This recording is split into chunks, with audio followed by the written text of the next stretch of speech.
Bom dia a todos, meu nome é Glaumo Nóbrega. Essa apresentação faz parte do seminário da disciplina Gerenciamento de Máquinas Marítimas e Sistemas Associados, a MAC 11, cujo tema a ser apresentado é analisar as principais características de construção e funcionamento dos motores marítimos de propulsão de última geração, fabricados pela Wärtsilä Souza. O desenvolvimento dos motores diesel está intimamente relacionada com a história do desenvolvimento naval. Tanto é que uma das primeiras grandes aplicações para o motor a combustão por compressão diesel foi em 1903, justamente equipando uma embarcação. De lá para cá, esse tipo de motorização dominou a indústria naval devido à sua versatilidade, eficiência, segurança e custo operacional. Na década de 1880, as invenções mais significativas giravam em torno do vapor.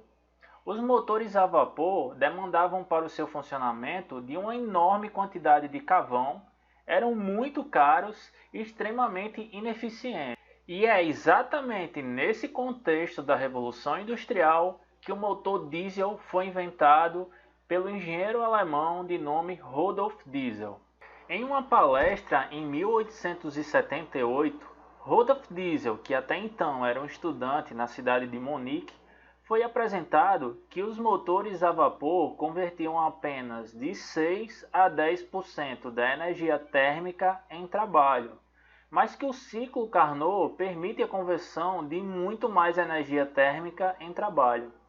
Isso acendeu a ideia em Rudolf de criar um motor altamente eficiente que pudesse funcionar no ciclo Carnot. Diesel tinha a ideia de que poderia fazer um motor de combustão interna de pequenas dimensões que converteria todo o calor em trabalho. É lógico que ele não chegou a tamanha eficiência. Seus primeiros protótipos chegaram a uma eficiência de pouco mais de 25%. Hoje, os melhores motores diesel chegam a eficiência de 50%. Mesmo assim, 25% foi 2 vezes melhor do que os motores existentes naquela época. Todos seus estudos culminaram na patente do seu motor em 23 de fevereiro de 1893. O motor diesel, além de ser muito eficiente, utilizava como combustível substância com alto ponto de fulgor, evitando um problema corriqueiro na época, que eram os incêndios. Esse fato logo foi percebido pelas Forças Armadas. Em 1904, os motores diesel começaram a equipar os submarinos franceses. De lá para cá, muitas empresas pioneiras na construção e desenvolvimento foram implementando tecnologias aos motores por compressão diesel. Entre elas, destacamos a empresa sueca Souza Brothers. A Souza iniciou suas atividades em 1834 como uma empresa de fundição. Seu portfólio incluía peças em ferro fundido, bombas de combate a incêndio e máquinas têxteis. Em 1898, uma parceria com Rudolf Diesel levou à construção do primeiro motor Souza. A empresa se destacou na construção e desenvolvimento de motores marítimos de 2 tempos de baixa rotação até 1997, quando vendeu seu segmento de motores diesel para a Wärtsilä. Durante toda sua trajetória, incluindo os dias atuais, sendo controlada pela Wärtsilä, a Souza fez inúmeras contribuições no desenvolvimento dos motores diesel marítimos. E hoje seus motores equipam os maiores navios do mundo, como o Ema Maersk, construído em 2006, que possui 80.000 kW de potência. Olá, senhoras e senhores, eu sou o Thiago Santana e irei falar sobre motores long stroke da disciplina Gerenciamento de Máquinas Marítimas e Sistemas Associados. Os motores long stroke tem como principal característica o deslocamento do pistão, que é muito maior que nos motores convencionais. Com isso, sua tensão de inércia é relativamente grande. Esses motores não podem ter uma rotação muito alta, e a sincronização das válvulas para essa variedade de motores é relativamente lenta. A SUS iniciou a fabricação desses motores em 1977. O SUS RD era um motor diesel 2 tempos que possuía válvula de descarga rotativa. Logo após lançou o RND, também um diesel 2 tempos, mas já tinha janelas para admissão e descarga, utilizando então exclusivo sistema de lavagem em loop. Esses motores são tidos como motores por acionamento por comando mecânico. Eles possuem sistema de eixo de câmbios que é responsável por acionamento das bombas de injeção de combustível e das válvulas de exaustão. Em 1980, a SUSE lançou o primeiro motor com acionamento por comando hidráulico, o SUSE RLA. Ele possuía um eixo de câmbios que operava uma bomba hidráulica em vez de uma haste de pressão. O sistema utilizava do próprio óleo lubrificante do motor, que era pressurizado por uma bomba servo acoplada a um sistema que realizava a abertura dessas válvulas. Esses motores são ditos como motores semi-automáticos porque eles ainda possuem um sistema com eixo de câmbios para acionar essa bomba hidráulica e abrir as válvulas de exaustão. Os motores totalmente hidráulicos ou totalmente eletrônicos, eles não necessitam de eixo de câmbios. Eles possuem um sistema hidráulico que aciona as válvulas de descarga e também as bombas para injeção de combustível. Boa noite, senhores. Disciplina MAC 11, APMA 2021. Vou fazer um breve comentário sobre injeção eletrônica do tipo coletor comum. O sistema Common Rail é um moderno e inovador sistema de injeção diesel. Ele foi desenvolvido para atender à atual demanda do mercado em relação à diminuição do consumo de combustível, da emissão de poluentes e maior rendimento do motor exigido pelo mercado.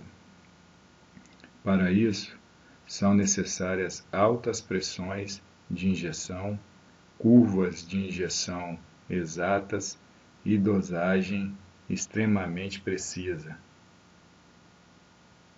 do volume do combustível.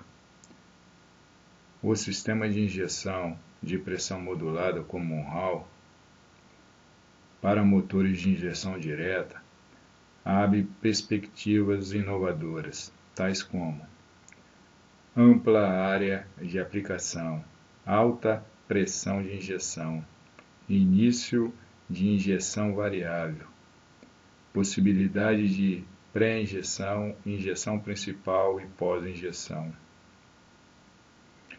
volume de injeção, pressão no rail e início da injeção adaptados a cada regime de funcionamento. Pequenas tolerâncias e alta precisão durante toda a vida útil. O sistema de injeção de pressão modulada Common Rail, a produção de pressão e injeção são acoplados.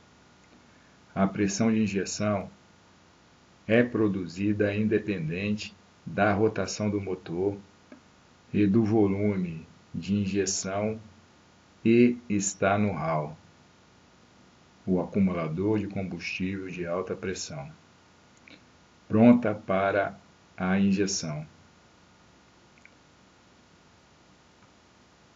Momento e qualidade de injeção são calculados na unidade de comando eletrônica e transportados pelo injetor, unidade de injeção, em cada cilindro do motor, através de uma válvula magnética. Com o injetor e a alta pressão sempre iminente, obtém-se, assim, a curva de injeção muito precisa. Ok? Ok, meu nome é Gúbio Soares, da disciplina MAC 11, e eu vou estar apresentando o motor RT Flex 58T, né, que basicamente é esse motor que está neste slide, né. O motor RT Flex é um motor diesel de 2 tempos, né, com ação simples e com turbo compressão dos gases de expansão, os gases de escape, perdão. E limpeza Uniflow, né? Ele é baseado no modelo Wärtsilä SUSE Common Rail, com controle eletrônico da injeção de combustível, operação da válvula de escape e controle geral do motor. Aqui o sistema é um esquema explicativo de como funciona o sistema, né? Recebe a informação do passadiço, essa informação vem para o sistema de controle e é distribuído para os módulos e, consecutivamente, para os atuadores, os quais estão inseridos nos componentes do motor, né? O sistema consiste em que é um controle central do motor, né, o qual processa toda a atuação, regulação e controle diretamente ligados ao motor. Então ele é basicamente um monitoramento do common rail, regulação de pressões, atuação na injeção e exaustão de forma que controla e monitora. Funciona também como uma interface de sistemas externos via CAN Open Modbus. Ele também ajuda no ajuste de desempenho do motor, né, na configuração da IMO e monitoramento. Aqui é o esquema do funcionamento do sistema de controle, né? A informação vem do passadiço, né? A exigência vem do passadiço. Essa exigência ela é comparada com o posicionamento do ângulo da manivela e é feita a distribuição do sinal para os atuadores, né? Que pode ser bomba servo, a bomba de combustível, os injetores, o controle, a unidade de controle volumétrica do combustível, o posicionamento da exaustão, o ar de partida, né? Também controla o sinal de liberação do ar de partida. Então, dessa forma, segue nesse slide o esquema do funcionamento do controle eletrônico da atuação, da injeção, né? Como dito anteriormente, a informação vem do passadiço, né? Vem da manete, entra no sistema de processamento, né? No sistema de controle, que é o EC, e é distribuído para cada um dos módulos, os quais cada um responde a um cilindro independente. Esse módulo libera informação, libera sinal para os atuadores, que pode ser servobombas, pode ser abertura das válvulas, dessa forma recebe o feedback do controle de alarmes, né, do sistema de alarmes, assim como da segurança. Aqui temos o módulo, que é o módulo de controle flexível, por si só, né? Então, quais são as funções desse módulo? Que é o monitoramento e regulação da pressão do trilho de óleo, de combustível e servo das bombas de controle. Armazenamento e processamento de dados de ajuste da IMO, seguindo as configurações específicas de cada mecanismo, né? Também serve para monitoramento interno, né, do sistema de controle, serve para o cálculo e processamento das variáveis de controle, né, comuns, serve como interface do sistema de controle e de propulsão para os painéis de backup, né, na CCM, serve como indicador de falha com a ajuda de LEDs, né, do módulo, e serve também como um auxílio na solicitação de sopradores em baixa pressão de ar de admissão. Segue agora uma exemplificação da atuação do módulo, né? O módulo ele Compara a informação exigida pelo passadiço com o posicionamento através do sensor que mede o ângulo da manivela e libera os sinais para os atuadores, né? É um sinal 24 volts que ele vai para a unidade de controle de injeção, a unidade de controle de exaustão, e faz também a liberação da válvula de ar do sistema de ar de partida. Recebe e monitora também o posicionamento da válvula de escape. Dessa forma, precisamos também exemplificar o controle da injeção, né? Então, todas as válvulas de injeção relacionadas à válvula do trilho de um cilindro são controladas independentes, mas com um sinal de feedback comum para a quantidade de combustível injetada. Então, normalmente, todas as válvulas de injeção são ativadas ao mesmo tempo. A operação especial segue um modo que permite a injeção com apenas 1 ou 2 válvulas de injeção ou com spray de intervalos, né?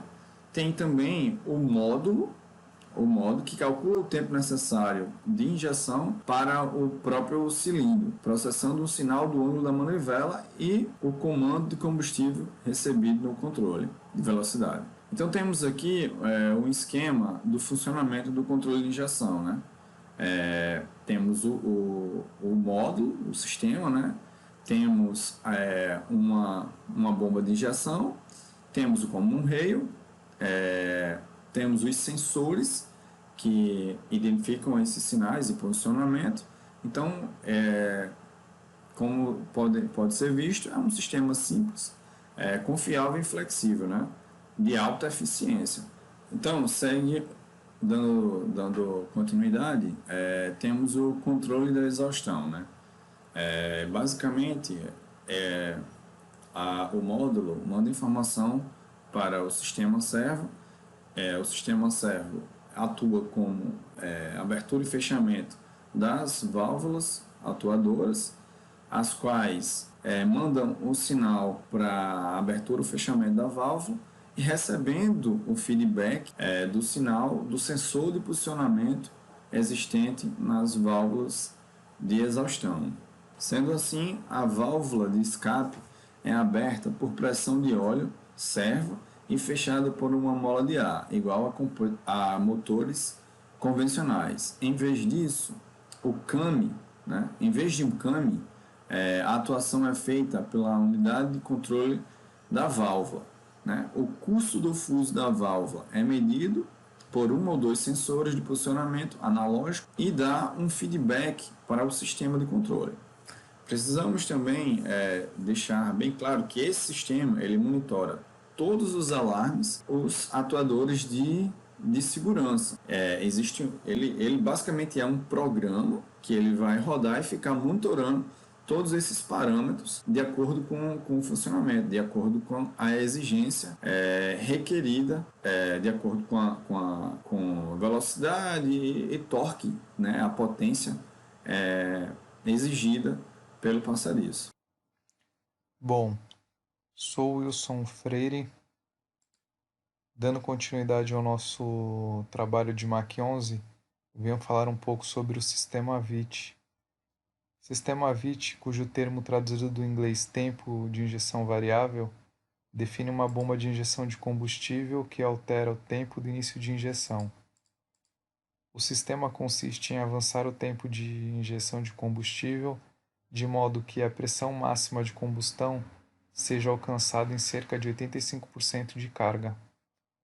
Vou explicar no próximo slide, através de um gráfico, um motor com o sistema VIT e sem o sistema VIT propriamente dito. Aqui é um gráfico da variação pela carga, que é 40%, 85% e 100%. Essa primeira linha vermelha, ela é o sistema sem VIT, né? No caso, ela é uma linha linear, né, em que a pressão máxima de combustão está a 100% de carga. Já essa linha em vermelha, ela é o sistema com o VIT, né? No caso, 85%, conseguimos ver que aqui 85% da carga conseguimos atingir a pressão máxima de combustão. Então, o tempo de injeção variável, né, VIT, permite atingir a pressão máxima de combustão durante a operação de carga parcial, que ajuda a diminuir o consumo de combustível e também ter uma maior eficiência, né? No caso aqui, 85%, ele consegue atingir a pressão máxima de combustão, né, com uma carga parcial. O sistema ele é ajustado para que no início da injeção seja mantido constante a carga normalmente baixa, né, até 40% de carga, né, e em seguida, após esses 40%, ele suba até 85%, onde vai se manter constante ou vai diminuir. Né, isso aí para que não tenha mudança brusca de pressão, né, se mantendo sempre o máximo possível constante. O sistema VIT ele pode ser acionado de duas formas, né? Mecânico-pneumático, que são os sistemas mais antigos, ou eletropneumaticamente, que são os sistemas mais modernos. Uma das vantagens do sistema, como foi falado anteriormente, reduzir o consumo de combustível, né, numa faixa aí de potência de 65% a 85%. Permite também que os efeitos de combustíveis de diferentes qualidades sejam neutralizados, né, dando uma padronização, vamos dizer assim. E o ajuste da sincronização de injeção pode ser feito sem ter que parar o motor. Referente às desvantagens, o sistema ele é bastante complexo, né, mais complexo, exige uma maior quantidade de manutenção, né, uma manutenção até mais minuciosa. E caso seja ajustado incorretamente, pode até ocasionar a quebra dos anéis do motor por uma pressão excessiva. Bom, esse foi um resumo sobre o sistema VIT. Boa noite, meu nome é Jorge Luiz Silva de Oliveira, sou aluno do APMA 2 e venho através deste vídeo apresentar o trabalho de gerenciamento de máquinas marítimas e sistemas associados MEC 11, com o tema Novas tecnologias nos motores a diesel. Sistema de manutenção preditiva para sistemas de geração elétrica baseada em motores de combustão interna.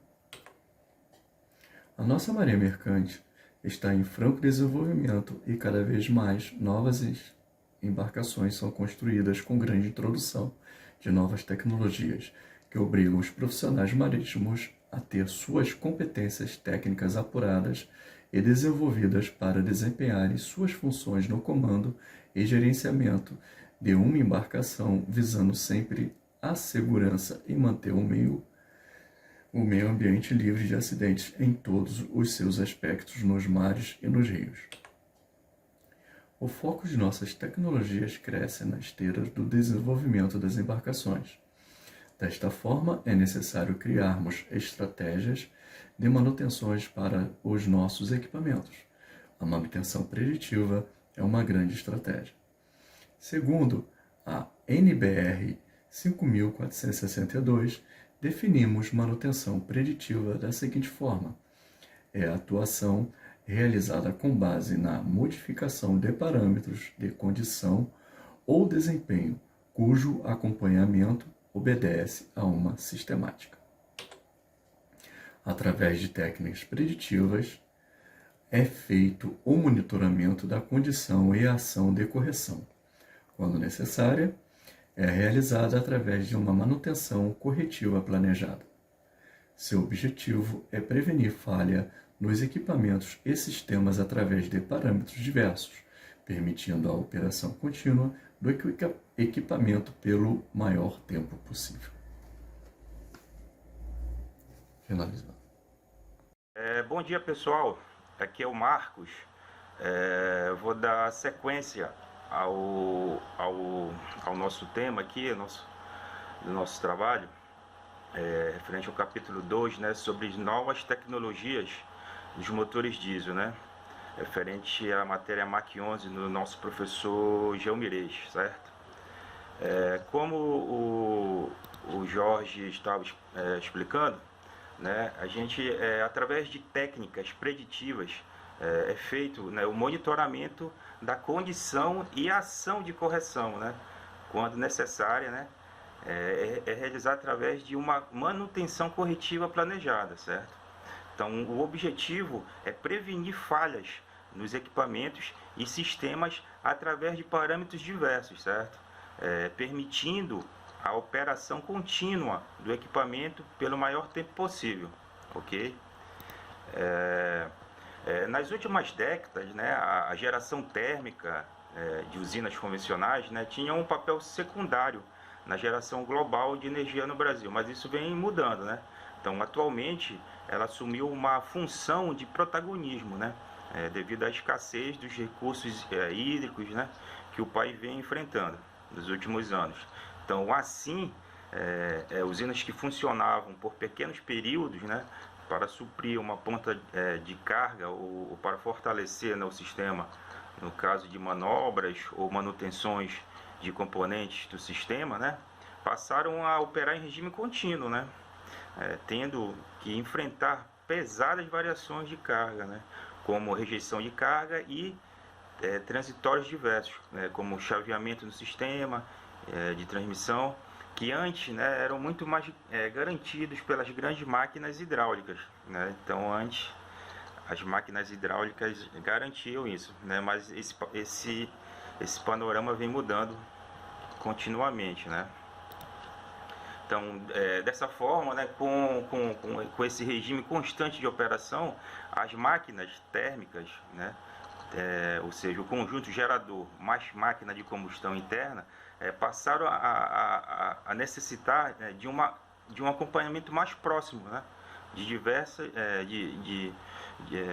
diversas de suas características operativas, né, notadamente daquelas que podem influenciar diretamente na continuidade dos serviços de geração, né. Então, o monitoramento tem sido cada vez mais presente e necessário para isso, né? Para garantir a continuidade dos serviços da geração.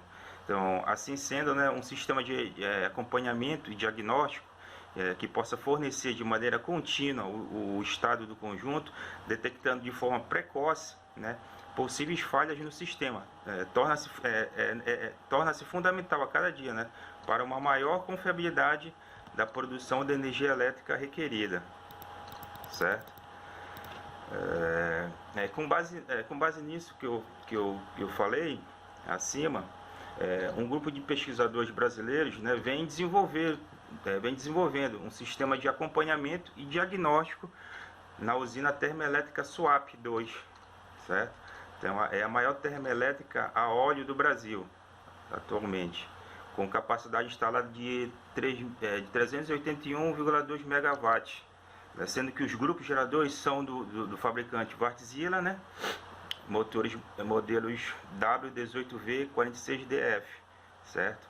Então, esse sistema baseado em técnicas de assinatura das diversas grandezas envolvidas no processo, teve uma fundamentação teórica apresentada em artigos com estudos nas assinaturas de corrente e tensão, certo?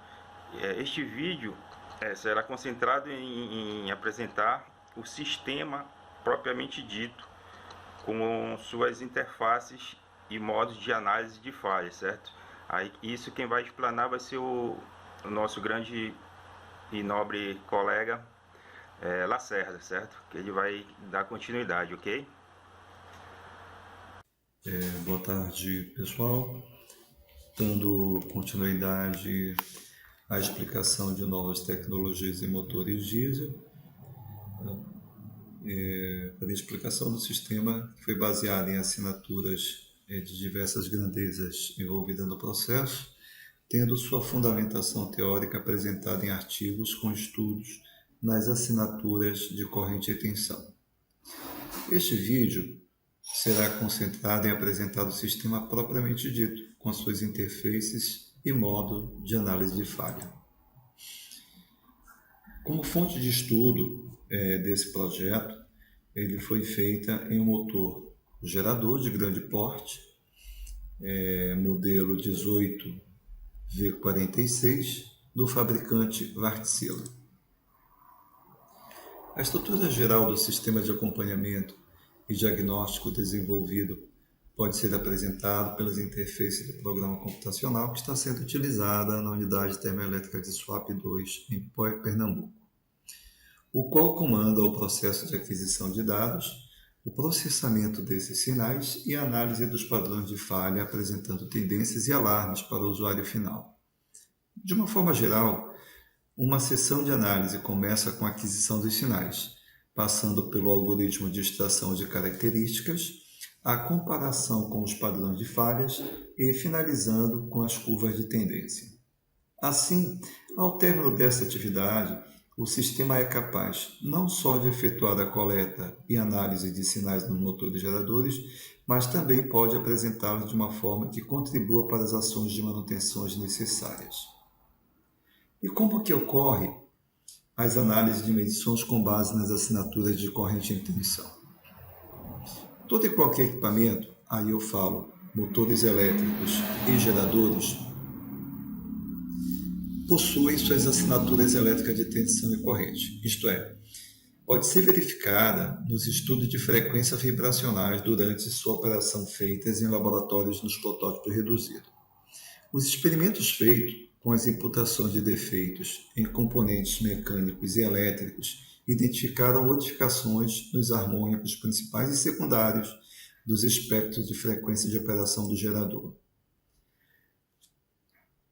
Comparando entre os espectros antes e depois que foi inserida uma falha no equipamento. Bom, aí eu explico. Lembrando que tanto os motores elétricos quanto os geradores de energia, eles possuem um padrão de vibração. Esse padrão de vibração ele é fornecido pelo fabricante do equipamento. Tá? Ele indica em vários pontos do equipamento qual é o nível de vibração. No trabalho e no laboratório, no protótipo do laboratório do tamanho reduzido, ele foi inserido falhas. Então, a partir do momento que eu inseri falhas mecânicas e falhas elétricas, houve uma mudança no espectro de amplitude. Então, no gráfico de cima, eu tenho um espectro de vibração padrão, que é fornecido pela fabricante, e embaixo eu tenho um outro espectro de amplitude, ou seja, quando nós imputamos um defeito, o equipamento começou a apresentar vibrações anormais. Então, para transformar essas informações coletadas no motor gerador e aplicar na manutenção preditiva do equipamento, foi desenvolvido um software para alertar que a operação / gestão, a equipe de operação / gestão da planta, quando o ativo está em risco de quebra ou falha. Esse software ele informa para o operador, para o mantenedor, para o gestor de manutenção. Quando ele está na cor verde, significa que o ativo, que o equipamento está dentro da operação normal, ou seja, as componentes verificadas encontram dentro da sua normalidade. Se o ativo, se o motor ou o equipamento está na cor amarela, significa que esse ativo ele está em atenção. Pelo menos um dos parâmetros monitorados excedeu o nível de atenção. Agora, se o equipamento ele está na cor vermelha, aí eu tenho que parar imediatamente esse equipamento, que significa que pelo menos um dos parâmetros monitorados excedeu seu nível de emergência. Então vejam, o que é que o operador tem que entender? Quando o equipamento está na cor verde, está normal. Quando ele está em atenção na cor amarela, ele está em atenção. Aí o operador tem que ir lá ver em campo como é que está a situação do equipamento. E quando ele está na cor vermelha, significa que ele está em emergência. Esse ativo, esse equipamento, ele tem que ser imediatamente parado. Esse trabalho que foi desenvolvido, que foi feito um software para estudar o nível de operação do equipamento, ele é focado na manutenção preditiva. Lembrando que a manutenção preditiva ela antecede a preventiva, que antecede a corretiva. Tá? Então, esse trabalho apresentado é para atender a disciplina de MAC 11. Muito obrigado e boa tarde. Em continuidade ao trabalho de MAC 11, temos que, dada a utilização dos motores diesel na construção dos navios mercantes, o aperfeiçoamento, bem como as novas tecnologias, representam a nova geração dos motores diesel utilizados como máquina propulsora principal de embarcações mercantes. Sendo assim, concluímos a análise das principais características de construção e funcionamento dos motores marítimos de propulsão de última geração fabricados pela Wärtsilä SUSE. Esta que é, na atualidade, um dos principais fabricantes de motores diesel marítimos.